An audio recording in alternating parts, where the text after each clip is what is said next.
लगता है कि शर्म का पाकिस्तानी टीम के प्लेयर्स के साथ कोई भी ताल्लुक नहीं है। इनमें ना तो शर्म है ना हया है।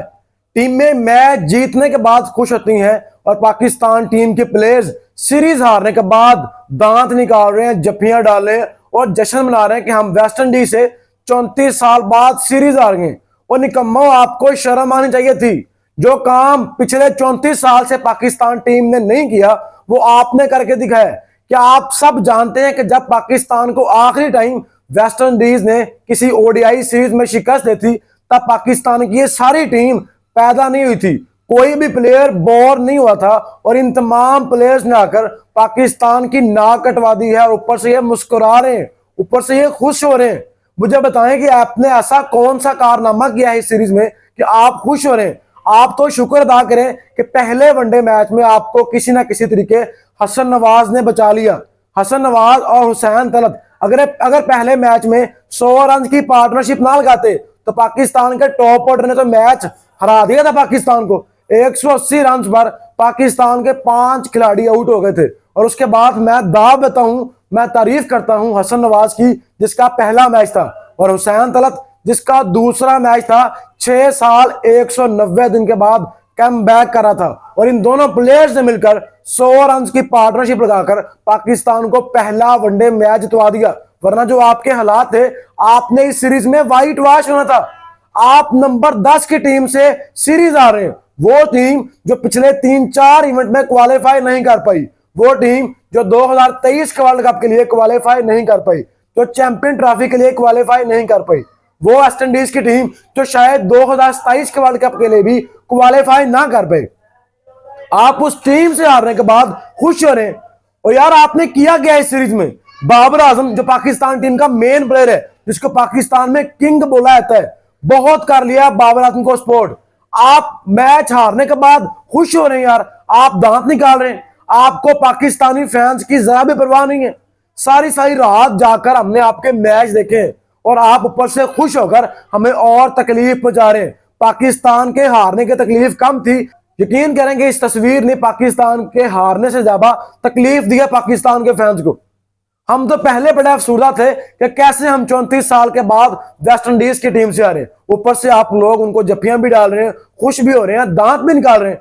आपके तो मजे हैं, आपको तो पैसे मिल रहे हैं, आपको तो मैच फीस 7-8 लाख रुपए मिल रही है, आपको तो ट्रैवलिंग भी मिल रही है, आपको तो मजे ही मजे हैं। लेकिन जो लोग आपको फॉलो कर रहे हैं, जो लोग सारी सारी रात जाकर आपके मैच देख रहे हैं, आपने उनको क्या सिला दिया है? सबसे पहले हम बात करेंगे बाबर आजम की। बाबर आजम ने इस 3 मैचों की सीरीज में सिर्फ 56 रन किए, जो उनकी जर्सी का नंबर है बाबर आजम 56, वही रन बाबर आजम ने इस सीरीज में किए। और बाबर आजम का वेस्ट इंडीज के अगेंस्ट इससे पहले ट्रैक रिकॉर्ड बहुत तगड़ा था। 10 मैचों में 500 थे, 150 था, 80 की एवरेज थी, 93 का स्ट्राइक रेट था। और हम सब उम्मीद लगाकर बैठे थे कि बाबर आजम इस सीरीज में एटलीस्ट 100 लाजमी करेगा। लेकिन हमें क्या पता था कि बाबर आजम 150 भी नहीं कर पाएगा। 3 मैचों में आपने 50 रन कंप्लीट किए और ऊपर से आप खुश हो रहे हैं। आपका स्ट्राइक रेट इस पूरी सीरीज में 68 का था। इस स्ट्राइक रेट के साथ आप प्लेयर्स टेस्ट नहीं खेल रहे, जिसके साथ आप ओडीआई खेल रहे। पिछली 73 इनिंग से 73 इनिंग से आपकी इंटरनेशनल कैरियर में एक भी सेंचुरी नहीं है। 30 ओडीआई मैच हो गए हैं, आपकी एक भी सेंचुरी नहीं है। आप नंबर 2 से नंबर 3 पर हो गए हैं ओडीआई रैंकिंग में और आप मुस्कुरा रहे हैं, आप खुश हो रहे हैं कि हम वेस्ट इंडीज से हार गए। और आपने ऐसा किया ही क्या सीरीज में? अगर आपने कोई 100 किया था, अगर आपने कोई 2-3 50 किए तो हम मानते कि यार चलो पाकिस्तान टीम हार गई है, लेकिन फलां प्लेयर ने बहुत अच्छा परफॉर्म किया है। आपकी इस पूरी सीरीज में कोई एक ऐसा प्लेयर बता दें हसन नवाज के अलावा जिसने 100 से ज्यादा रन किए हो। और कहने को पाकिस्तान का प्रीमियम टॉप ऑर्डर खेला था। सैम अयूब तीनों मैचों में एक ही बॉलर से आउट हुआ है और सेम एरिया में आउट हुआ है। ना उसने जगह बदली, ना उसने बॉलर बदला और ना उस बॉलर ने बॉल बदली। तीनों बार या स्लिप में आउट हो रहा है या फिर आप कॉट बिहाइंड हो रहे हैं। यार एटलीस्ट आप अपने आउट होने का तरीका ही बदल लो और नहीं तो अपना बॉलर ही बदल लो। उसके बाद बात करें अब्दुल्ला शफीक की, तो आप दंदियां निकाल रहे हैं, आप खुश हो रहे हैं। लेकिन क्या आप सब लोग जानते हैं कि आखिरी 11 ओडीआई इंटरनेशनल में अब्दुल्ला शफीक की एक भी 50 नहीं है, बल्कि एक भी दफा 40 से ज्यादा रन नहीं किए। इससे ज्यादा शर्मनाक बात यह है कि पिछले 11 में से 4 ओडीआई मैचेस में वो 0 पर आउट हुआ है। एक मैच में उसने सिर्फ एक स्कोर किया, मतलब 5 इनिंग में सिर्फ एक स्कोर किया। और पाकिस्तान में बोला जाता है कि क्या शानदार प्लेयर है, क्या क्लास है उसकी, स्टाइलिश प्लेयर है, बाबर आजम से भी ऊपर का प्लेयर है। और भाई मैंने ऐसी क्लास का क्या करना है, मैंने ऐसे स्टाइलिश स्ट्रोक का क्या करना है अगर आप पाकिस्तान टीम के लिए आखिरी 9-11 में से 5 दफा एक स्कोर कर पाए। आपकी आखिरी 11 इनिंग में एक भी 50 नहीं है, सेंचुरी तो बहुत दूर की बात है।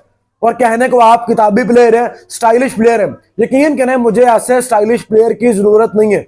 नो डाउट आप खूबसूरत शॉट्स खेलते हैं, लेकिन मैंने ऐसी खूबसूरत शॉट्स का करना ही क्या है जो पाकिस्तान टीम का काम ना है, जो सिर्फ फोटोग्राफर का काम है, जो सिर्फ टिकटॉक का काम है, लेकिन पाकिस्तान टीम का काम ना है। अगर आपने पाकिस्तान टीम के लिए रन नहीं करने तो मुझे ऐसे क्लासिक प्लेयर की कोई जरूरत नहीं है। मुझे वो प्लेयर चाहिए जो पाकिस्तान टीम के लिए रन करे। चले हम शाहिम अयूब को माफी दे देते हैं कि उसने इस सीरीज से पहले साउथ अफ्रीका के अगेंस्ट सीरीज में 2 सेंचुरी स्कोर की थी। आखिरी 5 वनडे मैचों में शाहिम अयूब ने 3 सेंचुरी स्कोर कर रखी है, एक 50 स्कोर कर रखी है। मतलब समझ आता है कि यार चलो ये सीरीज फ्लॉप गई, लेकिन इससे पहले वो अच्छा परफॉर्म करता आ रहा था। लेकिन अब्दुल्ला शफीक आखिरी 4-5 सीरीज लगातार फ्लॉप जा रहा है और पाकिस्तान स्टिल उसके ऊपर बिलीव कर रही है, उसको प्रॉपर चांस दे रहे हैं। अगर किसी प्लेयर को चांस मिल रहे हैं तो उसने उस चांस को ग्रैब करना है, फायदा नहीं उठाने देंगे हम आपको। अगर आप परफॉर्म नहीं करेंगे तो आपको टीम से बाहर होना चाहिए। मुझे ऐसे स्टाइलिश प्लेयर की पाकिस्तान टीम में बिल्कुल भी जरूरत नहीं है। अब बात करते हैं बाबर आजम की, जो पिछले 73 इनिंग में एक भी 100 नहीं कर पाए, जो पाकिस्तान का सबसे बड़ा प्लेयर माना जाता है, जिसको पाकिस्तान में किंग बोला जाता है। लेकिन पिछले 3-4 साल से बाबर आजम ने अपने बल्ले के साथ अकेले एक एंड पे खड़े होकर पाकिस्तान टीम के लिए एक भी मैच विनिंग नॉक नहीं खेला। जहां तक मुझे याद पड़ता है लास्ट टाइम 2019 वर्ल्ड कप में न्यूजीलैंड के अगेंस्ट सेंचुरी स्कोर करके आपने पाकिस्तान टीम को मैच जितवाया था। और वो आई थिंक आखिरी मैन ऑफ द मैच है बाबर आजम का, जो मुझे याद है। अगर आपको याद है तो आपने कमेंट बॉक्स में लाजमी बताना है, लेकिन मुझे नहीं याद कि बाबर आजम ने 2019 के बाद कोई ऐसा ना खेला होगा अकेले अपने बलबूते पर एक एंड पे खड़े होकर पाकिस्तान टीम को मैच जितवाया हो। तो आपने अगर 130 इनिंग में 6200 रन कर रखे हैं, अगर आप वर्ल्ड वाइड रूल आउट कर रहे हैं, लेकिन मुझे इसका फायदा ही नहीं है अगर आप पाकिस्तान टीम के लिए कुछ भी नहीं कर पा रहे। पिछले 2-3 माह से हम लगातार विजुअल्स देख रहे थे कि बाबर आजम फलां शॉट की प्रैक्टिस कर रहा है, बाबर आजम हार्ड हिटिंग कर रहा है, लेकिन इस सीरीज में कुछ भी ऐसा नजर नहीं आया। बल्कि बाबर आजम पहले से भी बदतर होकर सामने है। पहले बाबर आजम का स्ट्राइक रेट वेस्ट इंडीज के अगेंस्ट 93 का था और इन 3 मैचों में बाबर आजम का स्ट्राइक रेट 68 का था। आप इमेजिन करें कि जिस प्लेयर को हम एक्सपेक्ट कर रहे थे कि वो T20 टीम में वापस आएगा, वनडे सीरीज में 1 से 2 100 लगाएगा, उसका स्ट्राइक रेट 100 से ऊपर होगा। उसका स्ट्राइक रेट 68 का है, 70 का भी नहीं है। कैसे हम मान लें कि आप पाकिस्तान के सबसे बड़े प्लेयर हैं? अब बाबर आजम के ऊपर जिम्मेदारी है उसको प्रूव करना पड़ेगा कि वाकई वो कभी पाकिस्तान का बड़ा प्लेयर था भी या नहीं, वाकई वो पाकिस्तान का किंग था भी या नहीं। क्योंकि आखिरी 3-4 साल से बाबर आजम की बल्ले के साथ परफॉर्मेंसेस नहीं गई और मुझे वो बाबर आजम चाहिए जो HS के बल्ले के साथ खेलता था, जिसमें दिलेरी थी, जो बहादुर बाबर आजम था। क्योंकि यह बाबर आजम डरपोक है, यह बुजदल बाबर आजम है और मुझे ऐसा बाबर आजम नहीं चाहिए। हमें बाबर आजम की वो क्लास देखनी है जिसमें वो निकल कर छक्के मारता था। और बाबर आजम इंटरेस्टिंगली बड़ा दुख हो रहा है कि जिन बालों के ऊपर बाबर आजम आउट हो रहा है वो आउट होने वाली बालें ही नहीं है। आप अपने विकेट खुद प्लेट में रखकर दे रहे हैं कि भाई आए मुझे आउट करें। पहले मैच में बाबर आजम वो मोती से आउट हुआ है जिसका कोई अच्छा रिकॉर्ड ही नहीं है ओडीआई में, और खुद आउट हुआ है। आप क्रीज को यूज कर रहे हैं, आप निकल रहे हैं और आपको पता भी है कि लेफ्ट आर्म स्पिनर है, इसकी बॉल पड़ने के बाद अगर हल्की सी भी बाई निकल गई तो मैच स्टंप आउट हो जाएगा। फिर भी आप निकल रहे हैं, आप स्टंप आउट हो रहे हैं। और यह 6ठी बार बाबर आजम ओडीआई में स्टंप आउट हुआ है, ये कोई छोटी बात नहीं है। और बाबर आजम हम सबको पता है कि लेफ्ट आर्म स्पिनर के अगेंस्ट फंस रहा है लगातार, लेकिन आप काम क्यों नहीं कर रहे? आपका कोच आपको पावर हिटिंग सिखा रहा है, लंबे लंबे छक्के मारने हैं, वहां छक्का मारना है, वहां मारना है, वहां मारना है, लेकिन आपकी बेसिक के ऊपर कोई काम ही नहीं कर रहा।